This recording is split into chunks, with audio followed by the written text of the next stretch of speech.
વિદ્યાર્થી મિત્રોનું હાર્દિક સ્વાગત છે। તમને ખ્યાલ છે કે થોડા સમય પહેલા આપણી પાસે યુનિટી પબ્લિકેશનની બે બુક આવે, તેમાંથી પ્રથમ બુક છે પાર્ટ એ માટે અને બીજી બુક છે પાર્ટ બી માટે। પરંતુ આજના વિડીયોમાં આપણે ફૂલ રિવ્યુ કરવાના છે માત્ર ને માત્ર પાર્ટ એ વિશે વાત કરવાના છીએ, તો આ વિડીયોમાં બન્યા રહો। પાર્ટ એ વિશે વાત કરતા પહેલા આપણે પરીક્ષા પદ્ધતિ વિશે થોડીક માહિતી મેળવી લઈએ। તો આપણે વાત કરીએ પરીક્ષામાં શું જરૂરી છે। તો સૌપ્રથમ તો બુક રિવ્યુ શરૂ કરતા પહેલા જાણી લઈએ કે બુક રિવ્યુના આ વિડીયોમાં આપણે જે વાત કરવાના છે એ પાર્ટ એ વિશે છે। એનો ગુણભાર કેટલો છે? 80 માર્ક રહેશે। 80 માર્ક શા માટે? કારણ કે તમારું પેપર 200 માર્કનું હશે। આ વાત માત્ર કોન્સ્ટેબલના વિદ્યાર્થીઓ માટે જ છે, પીએસઆઈનું ગ્રાઉન્ડ જેને પાસ કરેલું છે એના માટે નથી। તો 80 ગુણ પાર્ટ એની જે બુક છે એમાં સમાવેશ કરવાના છે। ઓલ ઓવર પેપરની વાત કરી લે તો 200 માર્કનું પેપર હશે, 3 કલાકનો સમય મળશે અને 40% પાસ થવા માટે જરૂરી છે। તો અત્યારે જે આપણે વાત કરવાની છે એ પાર્ટ એ વિશે વાત કરવાની છે। તો એના ગુણ કેટલા છે? 80 ગુણ અથવા તો 80 માર્ક હશે। 80 માર્કમાં 40% 32 માર્ક। એટલે આ બુક જો તમે પરચેસ કરશો તો આ બુકમાં રિવિઝન સ્વરૂપે તમને 80 માર્કનું રિવિઝન મળી રહેશે અને મુખ્ય પરીક્ષામાં તમારે 80 માંથી 40% એટલે કે 32 માર્ક મેળવવા જરૂરી બનશે। આગળ વાત કરીએ તો આ જે બુક છે એ બુકમાં તમારે કેટલા ટોપિક કવર થશે? જો ટોપિકની વાત કરીએ તો પહેલા તો 30 માર્કનું રીઝનિંગ અને ડીઆઈ એટલે કે ડાટા ઇન્ટરપ્રિટેશન અને રીઝનિંગ। બીજા 30 માર્ક ગણિતના રહેશે અને 20 માર્ક કમ્પ્રિહેન્શન, પણ કમ્પ્રિહેન્શન પણ માત્ર ને માત્ર ગુજરાતી એટલે ગુજરાતી ગદ્યાર્થ ગ્રહણ, જેના 20 માર્ક રહેશે। આમ ટોટલ 80 માર્કનું પેપર હશે અને આ 80 માર્કના પેપરમાંથી તમારે મિનિમમ ઓછામાં ઓછા 32 માર્ક લઈ આવવા જરૂરી છે। અને જો તમારે ઈ ઓપ્શન ટીક કરવો એટલે કે તમને ઓપ્શન જે છે 5 એમાંથી તમને નહીં આવડતું તો તમારે ઓપ્શન 5મો એટલે કે ઈ ઓપ્શન ટીક કરવાનો રહેશે। અથવા તો જો આ ખોટો પડે, આ પહેલા 4 ઓપ્શનમાંથી એક ખોટો પડે તો એના નેગેટિવ માર્કિંગ 0.25 રહેશે। તો આ હતી બેઝિક વાત। અને હવે આપણે કરીએ બ્રહ્માસ્ત્ર કોન્સ્ટેબલ 51 પેપર સેટ છે એનું ડિટેલ રિવ્યુ કે શું આ બધી વસ્તુ આ બુકની અંદર છે કે નહીં। તેની પહેલાં એક વિનંતી છે કે હજી સુધી ચેનલને તમે સબસ્ક્રાઇબ ન કરી હોય તો સબસ્ક્રાઇબ કરી લેજો, બીજા વિદ્યાર્થી સુધી પહોંચાડવામાં મને મદદરૂપ બનજો।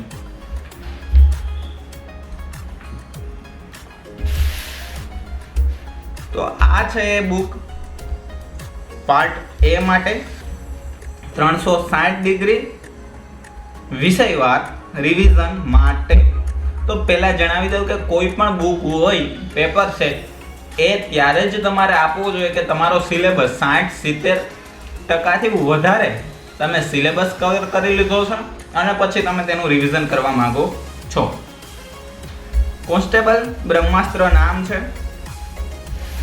અહીંયા ફ્રી OMR એવું પણ લખેલું છે। શું OMR છે એ પણ આપણે જોશું। યુનિટી પબ્લિકેશન અને પાછળ માધવ ધોળકિયા સર અને કિશોર પરમાર સર વિશેની માહિતી છે। ફ્રન્ટ પેજમાં નોર્મલી એ બધી ઇન્ફોર્મેશન આપેલી છે।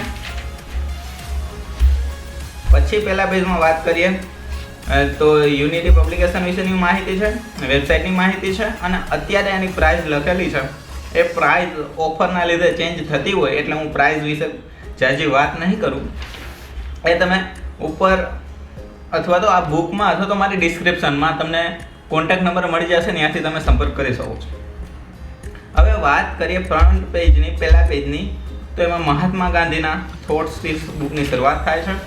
પછી સંપાદકની કલમે છે, એમાં બધા વ્યક્તિઓ જેને પ્રૂફ રીડિંગ કરેલું છે અથવા તો આ બુકને જે પણ કંઈ અંશે મદદરૂપ છે એના વિશેની વાત કરેલી છે। 51 પેપર સેટ કુલ મળી રહેવાના છે આ બુક પાર્ટ એ ની બુકમાં, અને એવી જ રીતના 51 પાર્ટ બી ની બુકમાં. એ આવનારા સમયમાં હું રિવ્યૂ અપલોડ કરીશ, તો એના માટે તમારી મારી ચેનલને સબસ્ક્રાઇબ કરવાની રહેશે. મારી ચેનલ કેવું તો ખોટું છે, તમારી ને મારી સહિયારી ચેનલ છે, એટલે એને સબસ્ક્રાઇબ કરવાનું ભૂલતા નહીં. હવે સીધા જ આપણે અનુક્રમણિકામાં જોઈએ તો 51 પેપર સેટ લખેલું છે, અને પેપર સેટ પહેલું ડાયરેક્ટ ચાલુ થઈ જાય છે. મારું એવું અંગત માનવું છે કે જે મેં તમને પહેલાં ટેબમાં માહિતી દેખાડી એ માહિતી અહીંયા હોત તો સારું રહેત, કે વિદ્યાર્થીઓને એક અંદાજો આવત કે આપણે આ 80 માર્કમાંથી કેટલા માર્ક મિનિમમ ઓછામાં ઓછા લેવાના છે, અને કેટલી વસ્તુ પૂછાઈ શકે એ અહીં માહિતી હોત તો સારું રહે. બટ જો જે વિદ્યાર્થીઓ સિરિયસ હોય છે, પરીક્ષાનું મહત્વ સમજતા હોય છે, એને માહિતી હોય છે, એટલે એ કંઈ વધારે વાત કરવાની જરૂર નથી. હવે વાત કરીએ કુલ 80 પ્રશ્ન હોવા જોઈએ, તો તમે જોઈ શકો છો કે 80 પ્રશ્નો છે. પેપર પૂરું થશે પછી તમને 80ના જવાબ જોવા મળશે. તો જવાબ પણ છે, તો આ બંને પેપરમાં આપણે જોઈ લીધું, પહેલું અને બીજું. પ્રેક્ટિસ 3 ત્રીજું પેપર 4, એવી રીતના કુલ કેટલા પેપર છે? તો કે ભાઈ કુલ આપણી પાસે 51 પેપર હોવા જોઈએ, તો કે ભાઈ 51 પેપર છે. OMR ની વાત કરીએ તો હાવ અંત ભાગમાં OMR આપેલી છે, જે 4-5 છે, પરંતુ મારું એવું માનવું હતું કે જો OMR છે એનો ક્યાંય QR આપી દીધો હોત અને એ QR ઉપરથી OMR ડાઉનલોડ થઈ જાય તો વિદ્યાર્થીને વધુ મદદરૂપ બને. તો આવનારા સમયમાં યુનિટી પબ્લિકેશન આ એક સુધારો કરે એવું મારું માનવું છે. હવે છેલ્લા પેપરની આપણે વાત કરીએ તો પેપરમાં શું હોવું જોઈએ કે ભાઈ 30 પ્રશ્નો રિઝનિંગના હોવા જોઈએ, 30 પ્રશ્નો ગણિતના હોવા જોઈએ, અને 20 પ્રશ્નો ગુજરાતી ગદ્યાગ્રહણના હોવા જોઈએ. તો અહીં પહેલાં જો તો પહેલાં કયો સબ્જેક્ટ છે? ગણિત છે. તો 1 થી 30 સુધી શેના હોવા જોઈએ?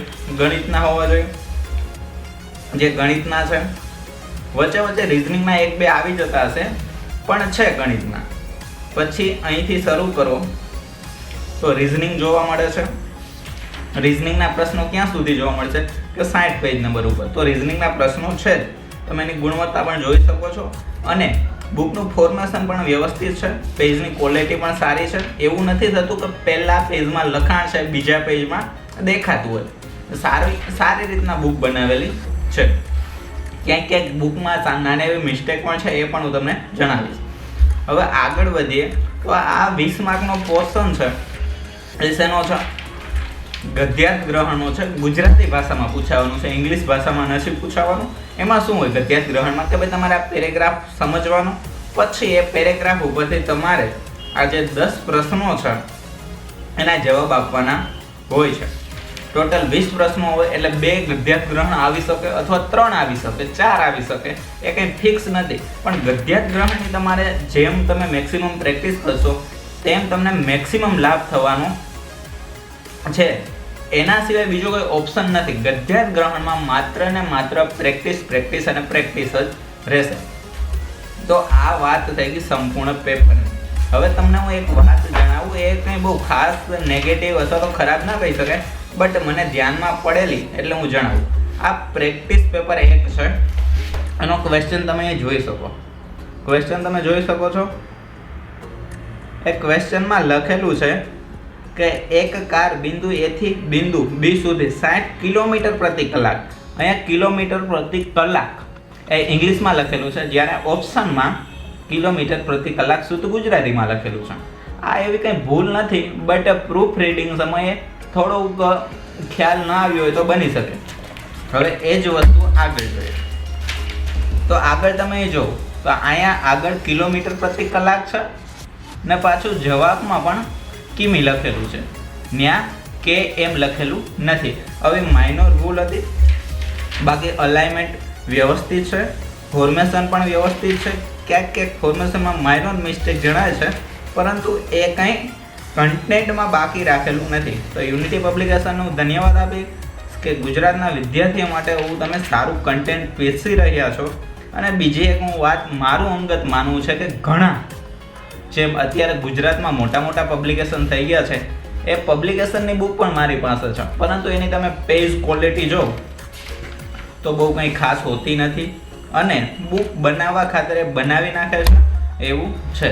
તો આ બુકનો રિવ્યૂ વિડીયો તમને કેવો લાગ્યો કોમેન્ટમાં જરૂર કહેજો અને સાથે સાથે અવાજ બીજા વિડીયો જોવા માટે અમારી સાથે જોડાયેલા રહેજો. અને આ બુક થઈ, આ વાત થઈ પાર્ટ એની. હવે પાર્ટ બીનો રિવ્યૂ હું ટૂંક જ સમયમાં બુકને આખી વાંચીશ, બેકગ્રાઉન્ડ મોક ટેસ્ટ વિદ્યાર્થીઓ પાસે અપાવીશ અને પછી એનું મૂલ્યાંકન કરીશ. તો એના માટે તમારે ચેનલને સબસ્ક્રાઈબ કરવાનું રહેશે અને બીજા વિદ્યાર્થીઓને શેર કરવાનું ભૂલશો નહીં. અસ્તુ, જય હિન્દ, વંદે માતરમ.